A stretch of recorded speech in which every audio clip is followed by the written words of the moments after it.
Hey, Stephen Holguin here. I'm just recording my video for the presentation on marketing, and so I figured I couldn't get into the comic book store that I'd be doing it on here in Leesburg. I decided to be in the wonderful, Lake Sumter campus here, and do this and walk around. Nice ambiance and stuff. So, to start off, I want to state that every comic book store is never ran the same exact way. Um, and so I want to point out that this store is a mom and pop brick and mortar store. A lot of stores are doing both online sales and also in person. Um, the thing is with Not Just Cardboard is they sell more than just comic books.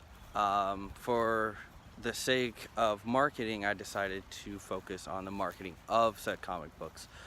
So with that, there's a lot entail of setting up certain certain things in the community and setting up a basis of who to sell to. Selling comic books isn't just something easily done. Kids, they'll buy certain books straight off the issue and never think about the older stuff, you see. But the older stuff is where the money can be made. Say I go to an auction and buy a couple of long boxes for like $200. Each long box will hold at least 100 books or so. So the idea here is that I would look through and hope to find books that are worth more than what I paid for to earn my money back. You see, so in there is where a company like Not Just Cardboard would make more money. But back to the paper at hand, with $6,000 of a budget, you would look towards for advertising things like how much does it cost to have a booth at MegaCon? Well, MegaCon's the biggest comic book convention in Central Florida. Well, it costs about $1,000 per booth. Well, with the amount of stuff that we'd be selling, we'd spend $2,000 right off the bat.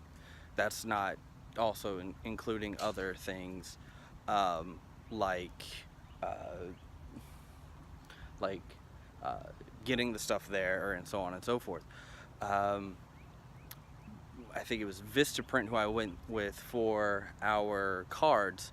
You see, cards at a convention usually just get thrown into a bag and forgotten. So it's all about really local word of mouth and growing it from there.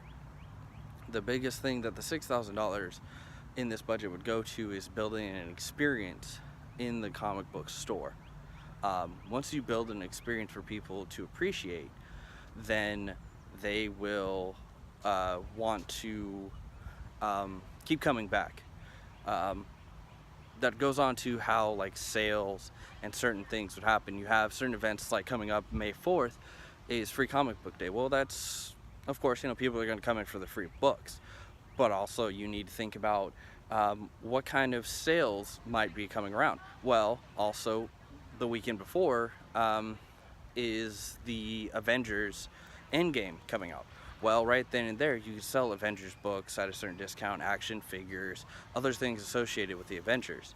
Part of the idea is you have to appeal to what's going on right now. Nobody ever really thinks about that. The people are thinking about the long run and what works within a business, square. I would beg to differ. Each comic book store, again, is different. For instance, if you were to look at somewhere in, say, Portland, Oregon, they're going to be more of a local-based comic book style. So local writers and artists, they will be showcased as opposed to, not just cardboard. We should focus on Central Florida artists and stuff like that, creating connections at other smaller comic book conventions. You see, I can make more money going to more conventions than I would at just MegaCon, because I'm not having to deal with people that are outside of Central Florida. Yeah, you get more foot traffic, but doesn't mean you'll sell as much product because there's an upsale of what you have to sell books at. For instance, if I have, let's say, the first appearance of Deadpool, right now at a decent grade goes for about $400. Well, for me to cover my price, but to make sure it sells, I have to at least sell it at $600. That creates issues, and people don't want to buy from me because I have high prices. But at the end of the day, you have to put food on the table. Again, when it comes to this paper, it's hard to explain in a video format about numbers and stuff without charts and graphs, but I figure in this case, this video should work to explain that comic books and stores are not always the same, but that they can always be fluid and change with the times. So with that being said, I'd like to end my video saying thank you so much. It's been a great class. Learned so much. Bye-bye.